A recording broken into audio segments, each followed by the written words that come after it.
I'm playing the blues,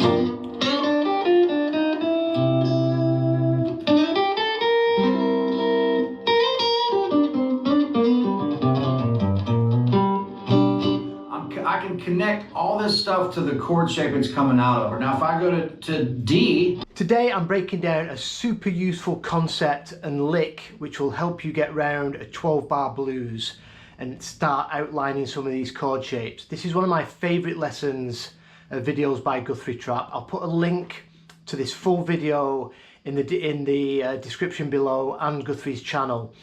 This is going to be part one because there's a lot of stuff to get through in this, but I'm just going to outline a few of the main concepts in this video today.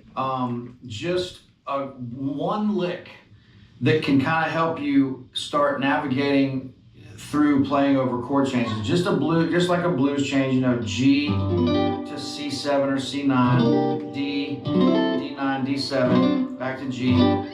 My point is, marking that third, like if I'm playing the blues,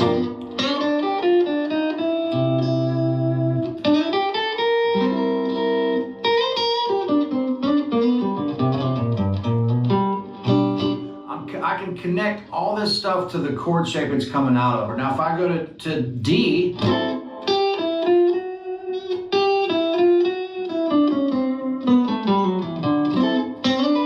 I can do the same thing.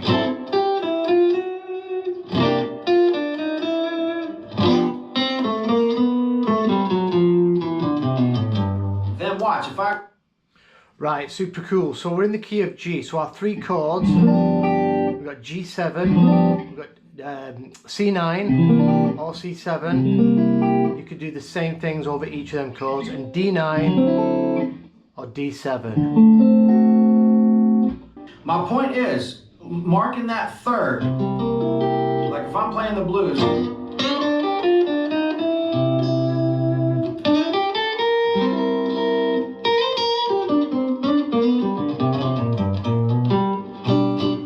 I can connect all this stuff to the chord shape it's coming out of. Right, so we start off with a G minor pentatonic blues lick. So we're pushing up, so we've got G7, pushing up into the blue note. And then the concept of this lick on the one chord is landing on the flat 7. Now behind that flat 7, the chord we're moving to next is the C. The note behind that flat 7 is your major third of the 4 chord. But instead of just going, which would be quite boring, Guthrie's come up with this cool concept of a lick where instead of just going behind it, we're going to note lead into the lick. So we're going to walk up on the B string 3, 4 into that major third to outline that 4 chord. But then he takes us into the flat 7 of the 4 chord. So we're on the 4, we've done the Swiss Army lick, and we slide back into that third, and we do this little walk. So we're on the 4 chords, we've got third, now we've got 5th of the 4 chord, think of your triad, your C major triad, and then there's your flat 7, so we've got third, 5th, 6th, into the flat 7. So we've outlined that 4 chord, but we got to it from that flat 7 of the 1.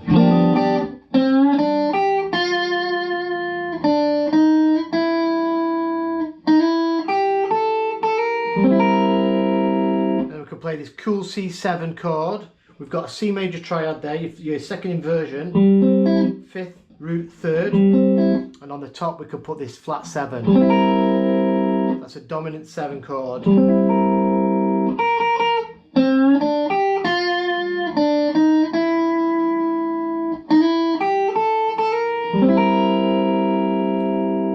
And then Guthrie takes us into the minor pentatonic back to the 1 chord.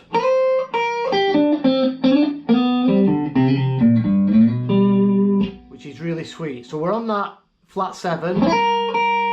So you've got to take note now, the flat 7 of the 4 chord is the minor third of our tonic. So it's the minor third of our G minor pentatonic.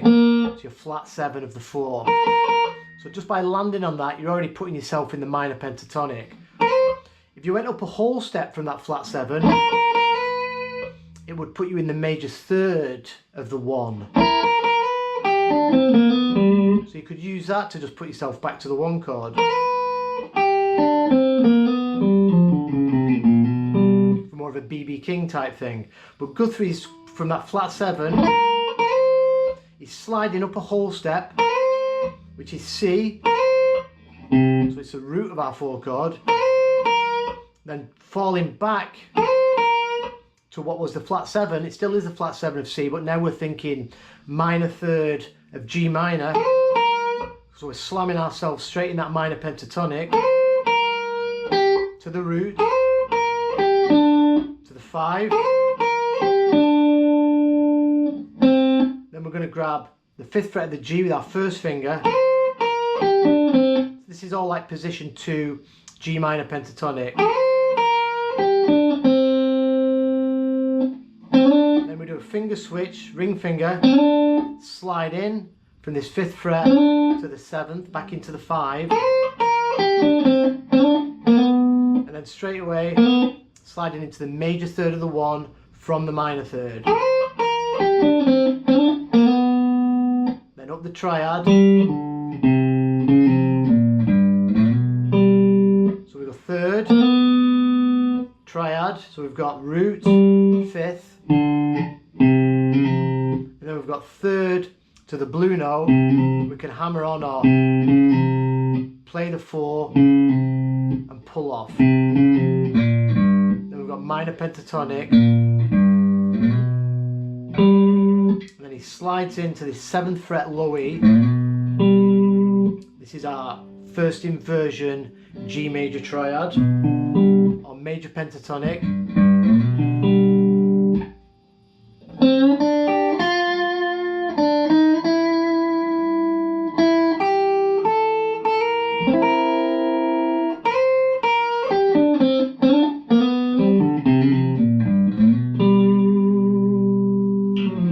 So from this minor pentatonic,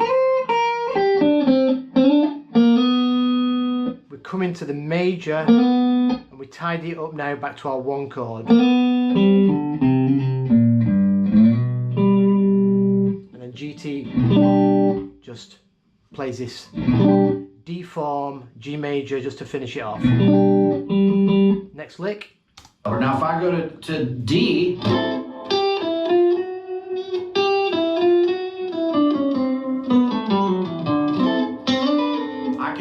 so what he does for D, so we've got D9 now.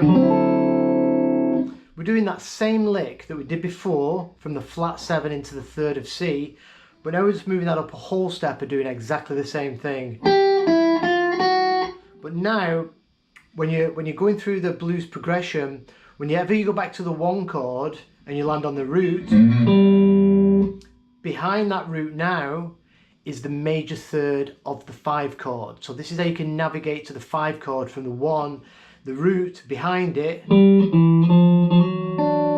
is the major third of the 5 chord. But GT is demonstrating it from this root here. This is a G.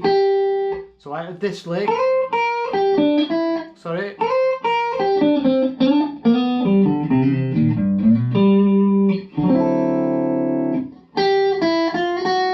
Walk into that 3rd of D. Now he brings in this cool mixolydian lick up down the scale.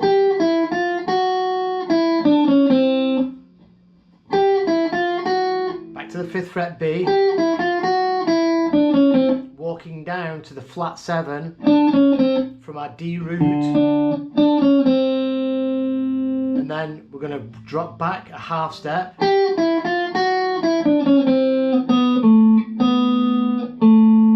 We're going to come down the scale, finishing on the root. So that lick slowly.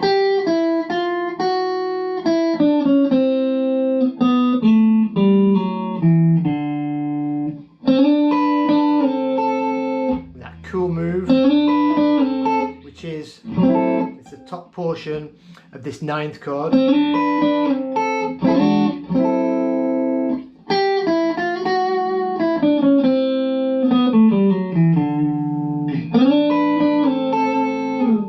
And do the same thing.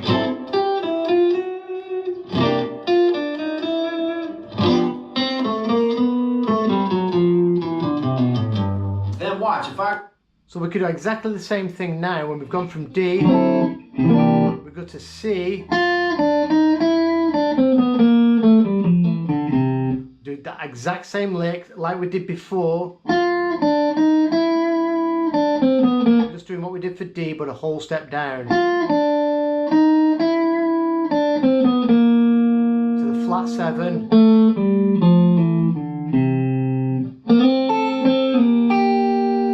The 1.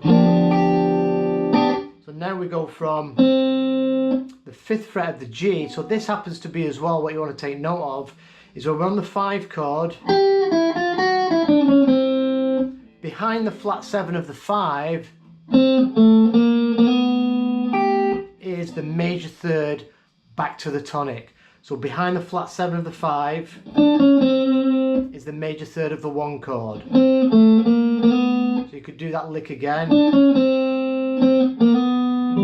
just complete it like that. So we could just do our Swiss Army lick. So what GT does, he plays the chord and then we're playing that from the flat 7 of the 5 and it's the 4 of our tonic, whichever way you want to look at it, into the major 3rd,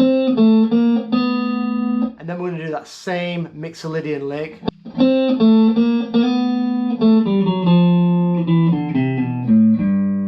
Just the same as what we did for D and C, we're now doing for G. Flat 7. And then we can complete it by just doing that. So I'll go through the whole thing slowly.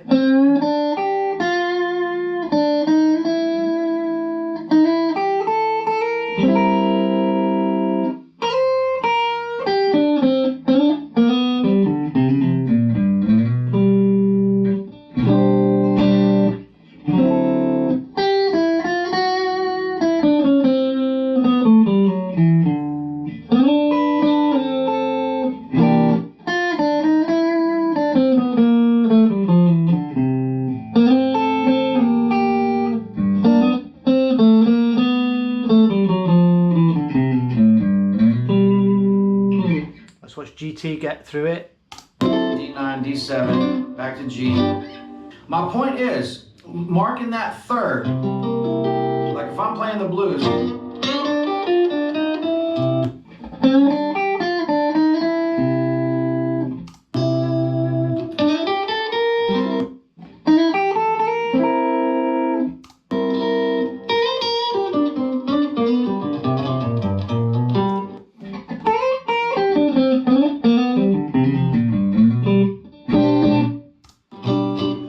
I can connect all this stuff to the chord shape it's coming out of. Now if I go to D,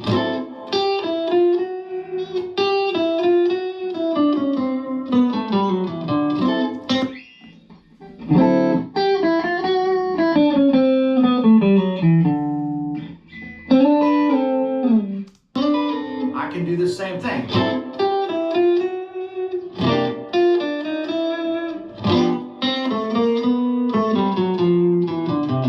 Slow.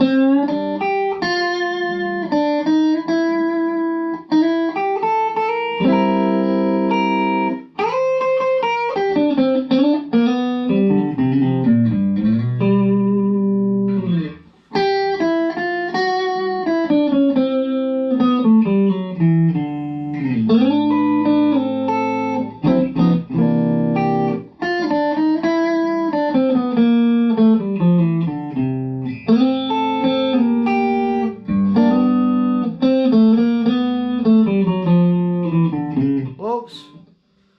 Sorry.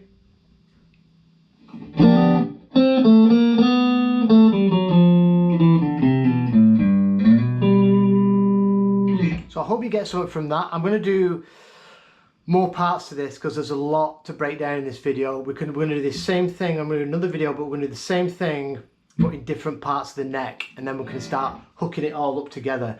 This is the sort of stuff I've been teaching all my students. I've been using a lot of GT's course to, you know, I've been walking through a few of my students, you know, with this course. They've all bought it, and we're just having great results. This is in the course. There's a small section on this, and it's fantastic. So I'll see you in a couple of days. Thanks for watching.